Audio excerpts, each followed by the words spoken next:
Hello, everyone. I'm Andrew Kohler with Clattermouth, and I'm here with a very special guest. Do you want to introduce yourself? Sure. I'm Victoria Princi. Hello, everyone. Um, and this Friday, your first single is coming out, In and Out. What's it like after learning all these instruments and writing arrangements for other artists too? What's it like to finally have your first original single release? Honestly, it's I'm very excited because like you said, I've been working in music for a good amount of time now, arranging and doing session work as a violinist for other artists. And I've done that for roughly 3 years now. And I've always written songs and I've made a lot of demos over the years, but it's only been this year I started taking my music more seriously. So it feels really exciting to finally see it come full circle. And now I'm going through the motions of putting a song out, which before I was only part of just a sliver of it. So it feels gratifying. Mhm. So when you Yeah. first started taking your music seriously, did it come easy? I mean, I don't think much changed, but the attitude, I guess, changed a little bit to just be taking it more seriously. And I think I've always been musical. I've always created songs. I always create ideas. I do a lot of composing. But to actually have to sit down and take an idea or a song that I have and make it into a tangible form from start to finish, that's a whole different process. Producing a song, it does take a lot. And this has been a long time coming, this song. I actually started the drum production. I did a drum session right before I moved away from the US for like 6-ish months. I lived in Prague. So I did the drum session and then I took a break. And then I came back to it and worked on the song until it was done, which was earlier this year. But yeah, I mean, it's something I had never really done fully was singing a song through from start to finish. I had always worked on demos and liked getting a song to where I was happy with it, but it was just me and a couple of close friends listening. So it is totally different to in well, it's not totally different, but in many ways it is different to sit down and be like, this song needs to get done. Uh, I don't it's not just for my personal um, listening experience because then I feel like I don't necessarily need to finish it to the level that I've done for a single, but I'm very excited. and so your new song, In and Out, when you first started writing it, what was the vision? What was the idea behind it? Um, so In and Out is a song about self-reflection and about being honest with ourselves. So it deals with themes of sort of putting high amounts of pressure on ourselves. I was an athlete growing up. I used to be actually on the US team for karate, which is like a crazy side quest I had growing up. But I did have to deal with a lot of high pressure, and I think that's something that been is I've always put a lot of pressure on myself. So it deals with that, and it also deals with not being honest in the way that we see ourselves and sort of the dissonance that comes from that and unhappiness, not being able to see ourselves for who we truly are. But I first started writing the song about a person because I felt like they couldn't see who I was, but I was really trying to empathize with who they were. And in a way, though, like in retrospect, I think I saw that I was actually writing more so about myself and how I needed to be honest with myself. But the song did start with writing about someone else. Um, What's it like having a song out there about yourself that's like kind of vulnerable. How does it feel like for like the whole world to be able to hear that? It's kind of crazy, I guess, when you put it that way. But I also feel like that is the way in which I express myself. I think it's really important to, as a musician, to express what can't be necessarily expressed just in words. And so I do think it's, I don't know if responsibility is the right word, but I do, I take that seriously, expressing myself, and I don't think I'm ashamed of being honest and vulnerable. But when you put it like that, I guess it can be a little bit scary. But it also, I think, is our greatest power as humans is to feel. And so if I can share music or a story that can help someone else get through a difficult time or realize to look inward, I think that would be really important because music is so powerful. And I think it's going to be that tool that connects us, or can encourage us to look at our similarities and not our differences. Yeah. Um, so did you do all the instrumentation on this or No, I did a fair amount of the instrumentation. So my friend Shane, who his name's Shane Long, he plays drums in my band when I play with full band. He played drums on this track. My friend Aiden Maley, who plays bass with me when I play live, he played bass on the track. And then I did all of the electric guitar, acoustic guitar. I played harp on it, all of the violin. I had a friend of mine help with a small little thing, with the string production. My friend Miles Tobel, who I work with a lot. And then my friend Arthur Kaplan, or his artist is art class. He helped engineer the drums or like engineer the drum session and also mixed and mastered it.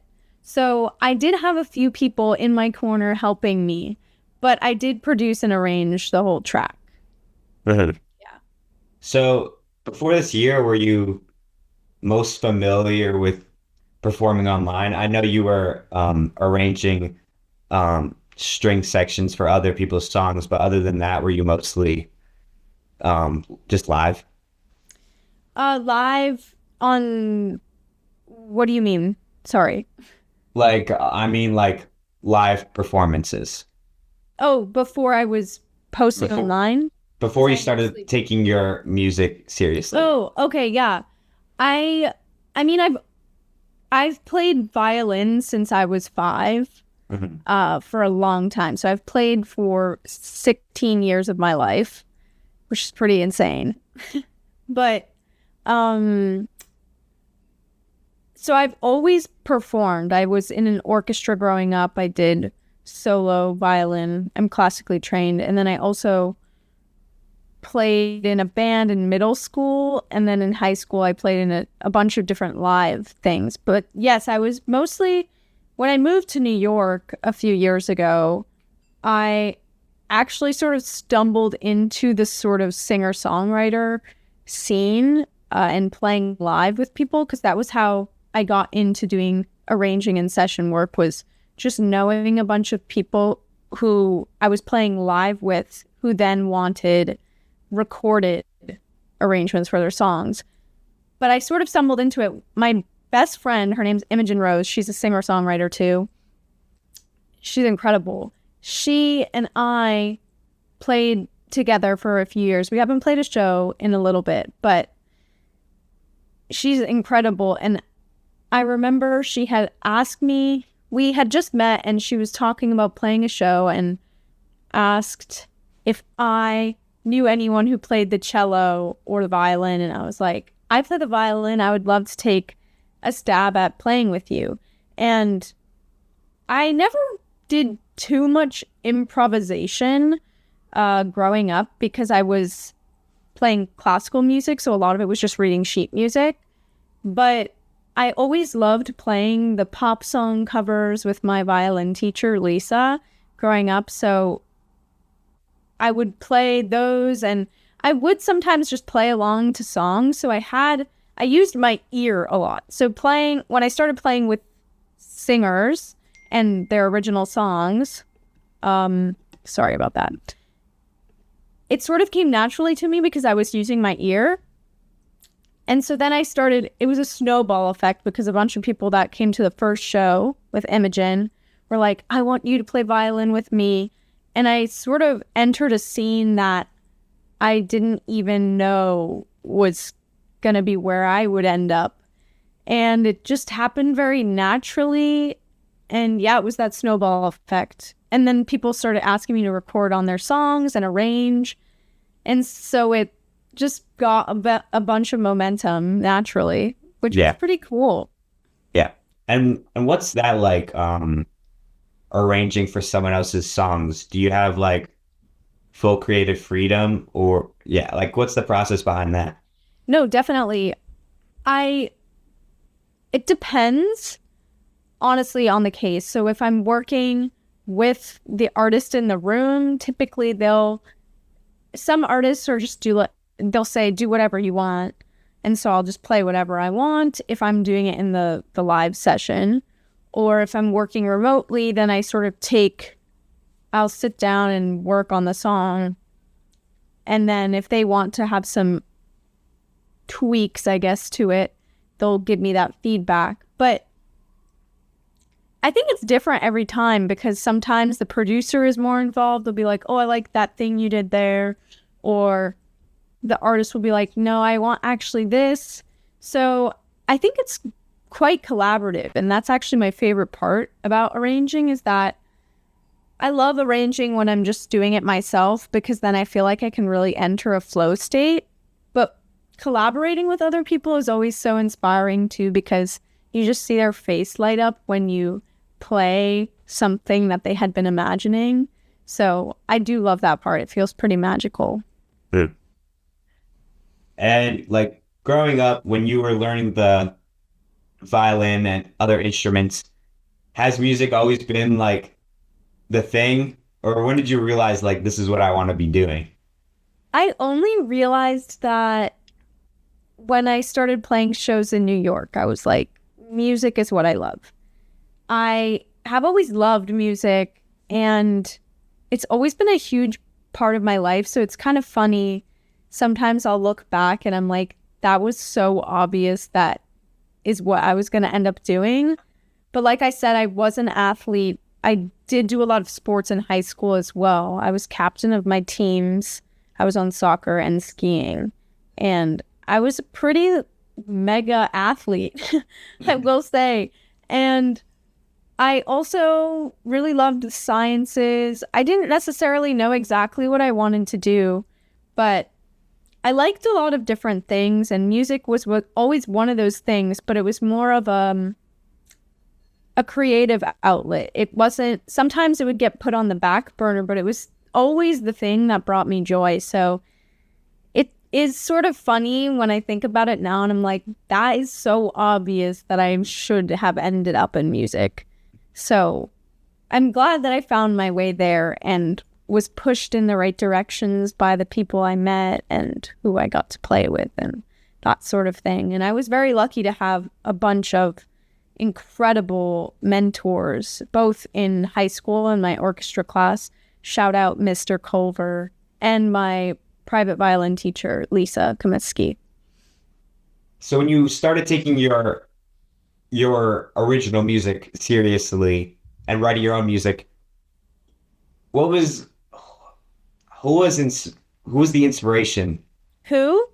Like who like which Who? artists Oh my which goodness. artists Um, inspire your musical style?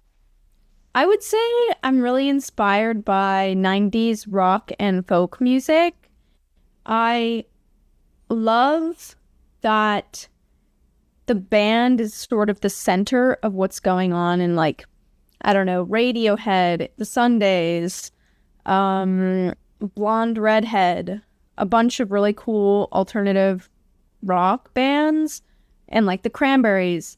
There's a lot of strings in all of their music, but I also feel it resonates with me. And I also listen to a lot of instrumental music. A lot of people usually get surprised by that because they'll ask me like, "Oh, what do you listen to?" And I always am like, I don't listen to a lot of stuff with words. I listen to a lot of movie soundtracks and video game music. I love Legend of Zelda. I literally always am listening to the soundtrack. But I get inspired a lot by how melodic instrumental music can be. And I think there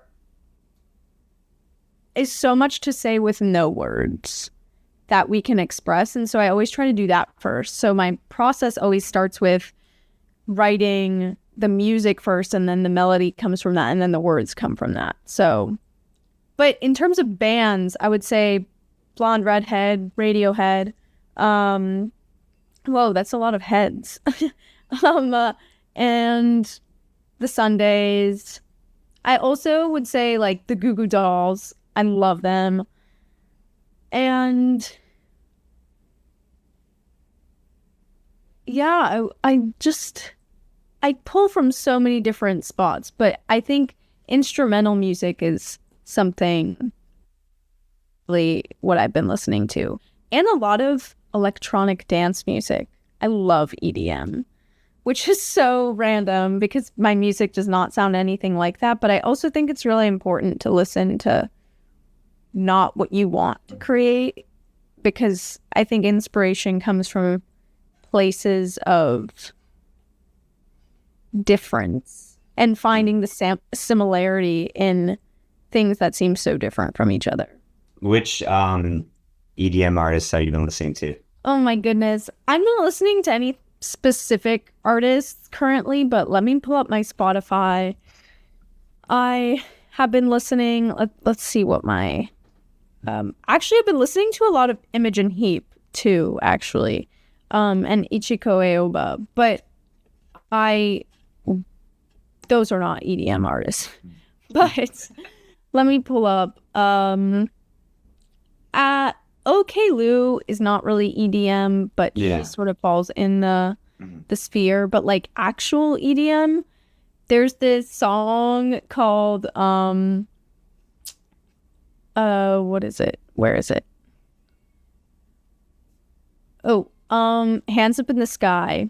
Like a lot of hardcore EDM. I went to a lot of electronic music clubs when I was in Prague, and that was so awesome. I feel like electronic music really moves your body, and I think we need to move. Mm-hmm. So I'm inspired by that, like how visceral and cathartic electronic dance music is, and how we can also try and evoke that same feeling, but through other musics. So like you said, you mainly listen to instrumental music. So what's it like when it comes to lyrics? What's it like writing lyrics? Like, do you get writer's block, or what's the process? Yeah, sometimes. I mean, I typically will write my lyrics about stories or experiences I've had. I don't tend to write too many love songs or heartbreak songs.